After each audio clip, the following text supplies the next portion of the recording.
Армысыздар достар, бүгін сіздермен әсел. Менің кезекті рецебім бұл біздің карамельный медовик. Ең алдымен құрамына мына ожауға біз сармайды саламыз. Паровой баняда бұл болмайды.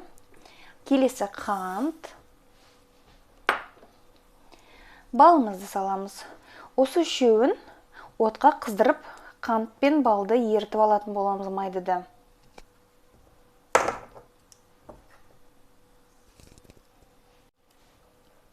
Келесі кезек біз мына жұмыртқаны езіп алатын боламыз.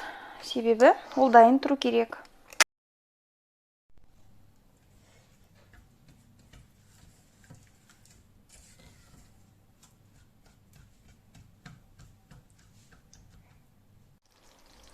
Менің мына қант, бал, майым еріп болды.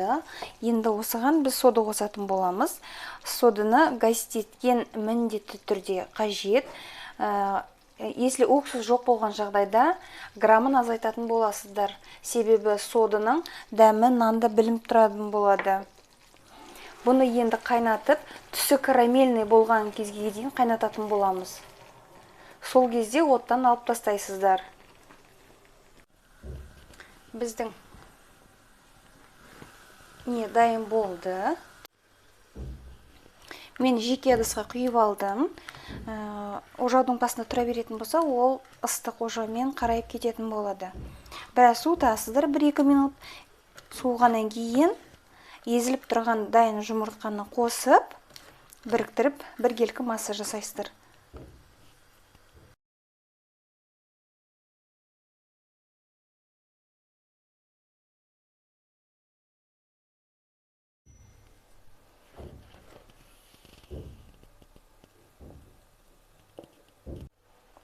Түсін қарасаңыздар, нанның түсі карамельный болды. Пісқан кезде осындай әдемі болып тұрады. Сол себепті осындай түс болған кезде крем жаққанда да карамельдің дәмі қалай жақсы шығып тұрады, сол секілді нанда сондай дәм болатын болады. Сол себепті осылай жасап көріңіздер, өте тамаша болып шығады. Ешқандай ұн қоспайсыздар. Осылай ыстық кезінде қандай нан болсын, олар не болады? Сұйық болады. Суығаннан кейін бұл газ қоюланатын болады. Сол кезде көретін боласыздар.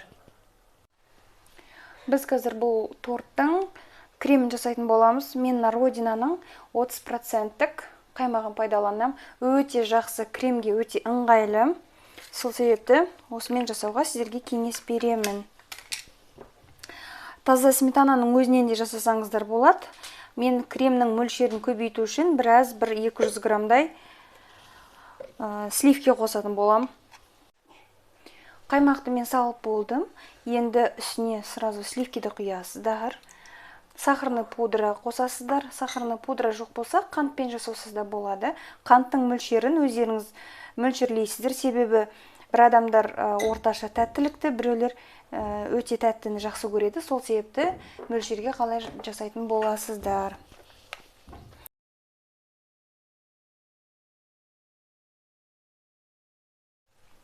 Біздің крем дайын болды. Біздің нан суып дайын болды. Енді осы нанды не 5-ке, не 6-ға бөлетін боласыздар. Мен бұны 5-ке бөлемін. Ұнды көп қоспайсыздар.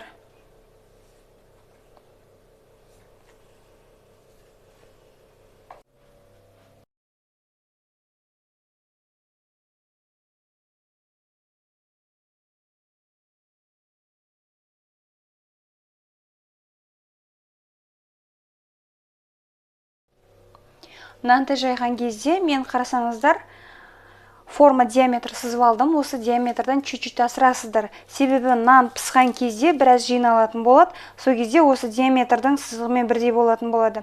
Біраз асып кетсе ештен кетпейді. Нанның ыстық кезінде қиятын боласыздар.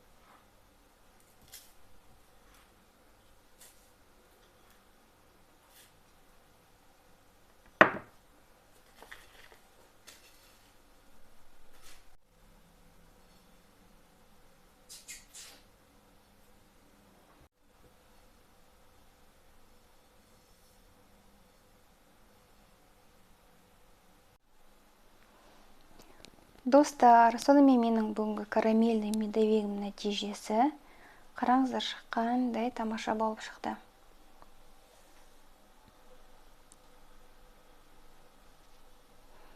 Міндетті түрде қайталап жасап көріңіздер, өте тамаша болып шығады.